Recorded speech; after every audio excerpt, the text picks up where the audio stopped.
கடலை குருமா சேர்க்குறோம். நாம் வந்து இந்த இதில் ஒரு 2 ஸ்பூன் ஆயில் ஊற்றுறோம். ஒரு கடாயில்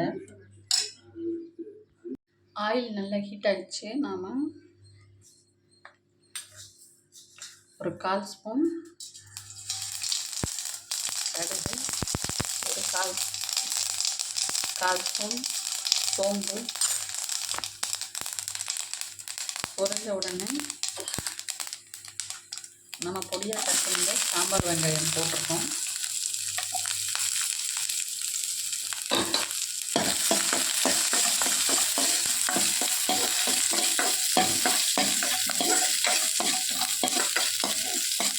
இது நல்ல பொன்னிறமாக வர வரைக்கும் நான் ஒரு 5 மினிட்ஸ் மூடி போட்டு ஒரு 2 மினிட்ஸ்.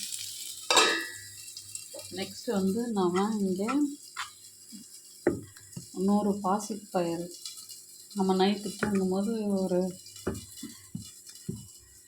1/4 டம்ளர் வந்து பச்சரிசி. ஸோ இதை கொஞ்சம் சீரகம், ஒரே ஒரு பச்சை மிளகா, உங்களுக்கு எவ்வளோ காரம் தேவையோ நீங்கள் போட்டுக்கலாம். பசங்க காரம் சேர்க்க மாட்டாங்க, அதனால் நான் ஒரு சின்ன பச்சை மிளகா போட்டு சீரகம் போட்டு அரைச்சி வச்சுருக்கேன். இப்போ உப்பு போட்டு கரைச்சி வச்சுருக்கேன். இதை நாம் ஒரு கரண்டி, உங்களுக்கு பெருசாக வேணும்னா இன்னொரு கரண்டி ஊற்றிக்கலாம்.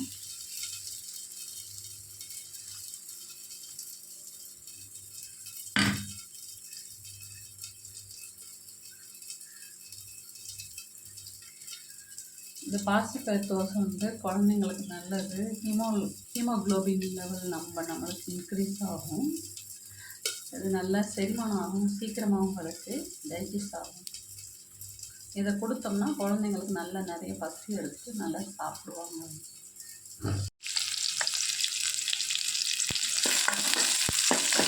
யானை நல்லா வந்து பொன்னிறமாயிடுச்சு. இந்த ஸ்டேஜில் நாம் அரைச்சி வச்சுருக்கிற இஞ்சி, பூண்டு, சோம்பு, கொஞ்சம் ஒரு 10 சாம்பார் வெங்காயம் சேர்த்து அரைச்சி வச்சுருக்கோம்.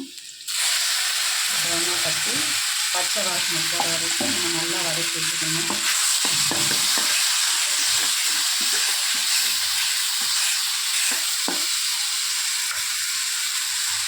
இஞ்சி பூண்டு, கொஞ்சம் சோம்பு, 10 சாம்பார் வெங்காயம் போட்டு அரைச்சி வச்சுருக்கோம்.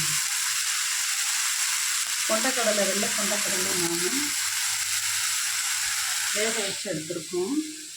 ஸோ அதுக்கு வாயுனால் சில பேருக்கு அது ஒத்துக்காது. சாப்பிட்டோம்னா வயிறுலாம் ஒரே வயிறு மாதிரி காற்றியே போகும், நம்மளுக்கு ஃபுல்லாக கேஸ் ஃபார்ம் ஆகி வயிறு வலிக்கும். ஸோ ஆமாம், இஞ்சி பூண்டு, கொஞ்சம் சாம்பார் வெங்காயம், கொஞ்சம் சோம்பு போட்டு அரைச்சி நம்ம அந்த மாதிரி பண்ணோம்னா அந்த வாயுவை கலக்கி வைப்போம். சில பேர் ஒத்துக்காது, அதனால் அது நம்ம அந்த மாதிரி இஞ்சி பூண்டு போட்டு அரைச்சி வாயுவை கலக்கிட்டாண்டி நம்ம கொஞ்சம் சோம்பு போட்டுக்கிறோம். நல்லா வதங்கி எண்ணெய் பிரிஞ்சு வர ஸ்டேஜில் இஞ்சி பூண்டு அந்த அரைச்சி வச்சுட்டு நல்லா வதங்கி நல்லா ஸ்டேஜில் கொஞ்சம் கரம் மசாலா,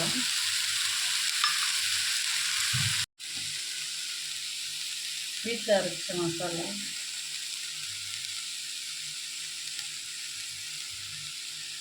ரெண்டரை ஸ்பூன் போட்டுக்கலாம். ஸோ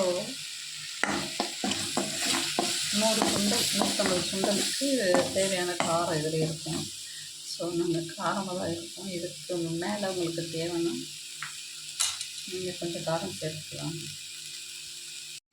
இந்த மசாலாவோட பச்சை வாசனை போயிடுச்சு. நாம் ஆல்ரெடி வேக வச்சுருந்த இந்த வெள்ளை சுண்டலை தட்டிடணும். வேக வச்ச சுண்டலை தட்டி நாம் ஒரு 10 நிமிஷம் இதில் இந்த உப்பு உரப்பு, நம்ம ஆல்ரெடி கொண்டக்கடலை வேகும் போது கொஞ்சம் உப்பு போடலை, பாதி உப்பு தான் போட்டோம். ஸோ இதுக்கு தேவையான கொஞ்சம் உப்பு போட்டுக்கணும் கொஞ்சம்.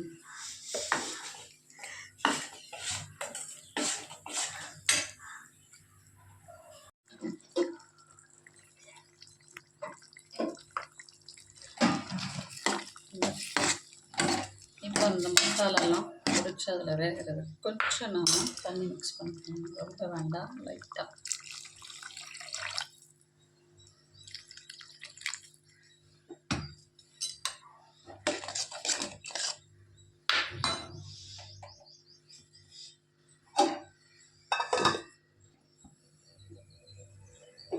மறுபடியும் தோசை கல் காஞ்சிச்சு, நாம் கொஞ்சம் எண்ணெய் தடவி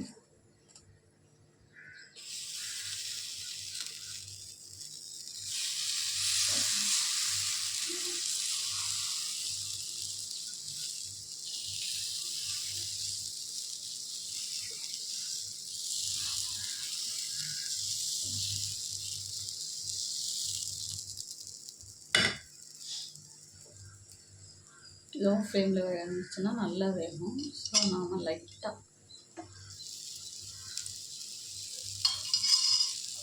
முருகலை வேணும்னா லைட்டாக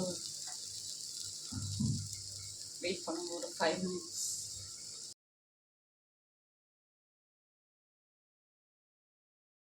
தோசை நல்லா வெந்து அழகாக முருமுறு வந்துருச்சு.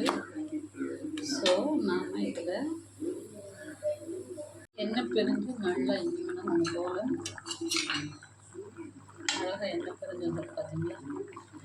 ஸோ இந்த ஸ்டேஜில் நம்ம அடுப்பை ஆஃப் பண்ணிவிட்டு நாம் கொஞ்சம் இந்த தோசைக்கு